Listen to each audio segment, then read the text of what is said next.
Honey rock അഥവാ തേൻപാറ.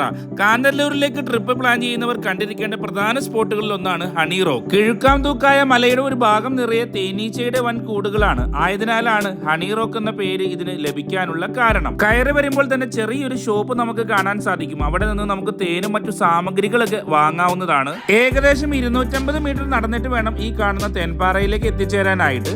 പോകുന്ന വഴിയിൽ ഭീമാകാരമായ വലിയ പാറകൾ നമുക്ക് കാണാം. അതിന്റെ അടിയിൽ നിന്ന് നമുക്ക് നല്ലപോലെയൊക്കെ ഫോട്ടോ എടുക്കാനൊക്കെ സാധിക്കും. ഫോട്ടോഗ്രാഫി ഒക്കെ ഇഷ്ടപ്പെടുന്ന ആളുകൾക്ക് പറ്റിയൊരു സ്പോട്ട് കൂടിയാണ്. അഞ്ചുനാട് ജനതയുടെ കുടിയേറ്റക്കാലം മുതൽ പഴക്കമാണ് ഈ തേൻപാറയ്ക്കുള്ളത്. ഇവിടെ നിന്ന് തേൻ ശേഖരിക്കുന്നത് ഉപജീവന മാർഗമായി കണ്ടിരുന്ന ഒരു തലമുറ വരെ ഉണ്ടായിരുന്നു. കാന്തല്ലൂർ കുളച്ചിവയൽ ആദിവാസി കുടിയുടെ പ്രവേശന കവാടത്തിലാണ് ഈ തേൻപാറ സ്ഥിതി ചെയ്യുന്നത്. 700 അടിയോളം ഉയരത്തിലുള്ള ഒറ്റപ്പാറയിലാണ് ഈ 500ഓളം വരുന്ന തേൻകൂടുകൾ ഉള്ളത്. മുൻകാലങ്ങളിൽ കുളച്ചിവയലിലെ ആദിവാസികൾ മാർച്ച് മാസം പകുതിയിൽ പ്രത്യേക പൂജയൊരുക്കി ഈ പാറക്ക് മുകളിൽ വടം കെട്ടിയിറങ്ങി